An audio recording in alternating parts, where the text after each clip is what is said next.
प्रेग्नन्सीनंतर आपण आपल्या गायनिककडे म्हणजेच आपल्या डॉक्टरकडे जेव्हा व्हिजिटला जातो तेव्हा डॉक्टर आपल्याला सांगतात की सोनोग्राफी रिपोर्ट करायची म्हणजेच USG करायची.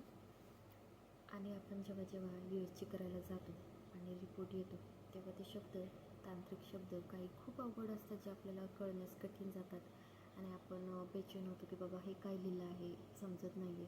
तर मी तुम्हाला आज सोप्या भाषेत सोनोग्राफी रिपोर्ट कशी रीड करायची हे सांगणार आहे. तुम्ही तुमचा सोनोग्राफी रिपोर्ट घेऊन बसू शकता, म्हणजे तुम्हालाही समजेल की तुमच्या सोनोग्राफी रिपोर्टमध्ये काय आहे आणि माझ्या सोनोग्राफी रिपोर्टमध्ये असं काय लिहिलं आहे. मी तुम्हाला माझा सोनोग्राफी रिपोर्ट दाखवते की त्यामध्ये काय. माझा सोनोग्राफी रिपोर्ट रीड करूया. इथे फर्स्ट लिहिलं आहे LMP.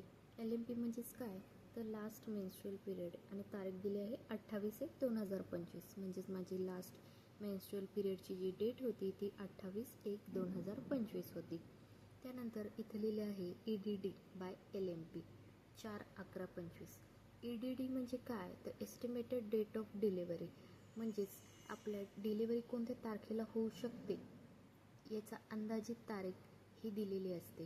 ती कशावरून ठरते तर आपण जी ही LMP सांगितलेली असते डॉक्टरांना, म्हणजेच मेन्स्ट्रुअल पिरियडची जी लास्ट डेट सांगितलेली असते त्याच्यावरून ही तारीख निश्चित होते. म्हणूनच इथे लिहिलं आहे की बाय LMP. त्यानंतर फाइंडिंग्स. त्यानंतर इथे लिहिलं आहे single intrauterine gestational sac having a single yolk sac and a live embryo. Gestational sac म्हणजेच काय तर गर्भाशयात तयार झालेली ही एक पिशवी असते, म्हणजे सॅक असते जी फ्लुइडने भरलेली असते, म्हणजेच पाण्याने भरली असते. आणि ही पिशवी खूप महत्त्वाची असते जी की बाळाचे संरक्षण करते. Having a single yolk sack म्हणजेच काय तर सुरुवातीला अन्न. सिंगल योग सॅक हे पिशवीत दिसणे म्हणजेच निरोगी असल्याचे लक्षण. अँड अ लाईव्ह एम्ब्रियो म्हणजेच एक जिवंत गर्भ आहे. त्यानंतर इथं लिहिलं आहे डेसिड्युअल रिॲक्शन युनिफॉर्म अँड होमोजिनियस. म्हणजेच काय तर गर्भाशय हे भक्कम आहे, त्याची भिंत ही भक्कम आहे. त्याला भिंतच आपण असं म्हणू शकतो जे की बाळाला सांभाळण्यास सुरक्षित आहे, म्हणजेच छान आहे. पातळ वगैरे असं काही नाही, चारही बाजूनी सुरक्षित आहे. त्याच्यानंतर इथे लिहिलं आहे CRL. CRL म्हणजे काय तर crown rump length. Crown rump म्हणजे काय तर बाळाच्या डोक्यापासून ते रम्पपर्यंत म्हणजेच त्याच्या सीटपर्यंत जी लेंथ असते ती 13.9 mm.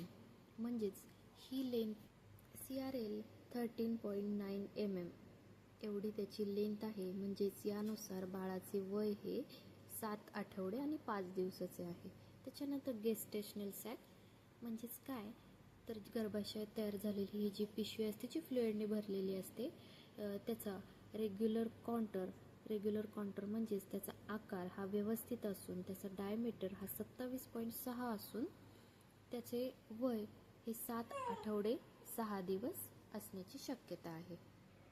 त्याच्यानंतर आपल्याला इथे दिसते कार्डियक ॲक्टिव्हिटी प्रेझेंट, म्हणजेच बाळाचे जे हृदयाचे ठोके आहेत ते प्रेझेंट आहेत, म्हणजे चालू झालेले आहेत आणि 164 बीट्स पर मिनिट असे दाखवत आहे, म्हणजेच नॉर्मल आहेत. त्याच्यानंतर खाली लिहिलं आहे cervical length 35 mm adequate internal os is close.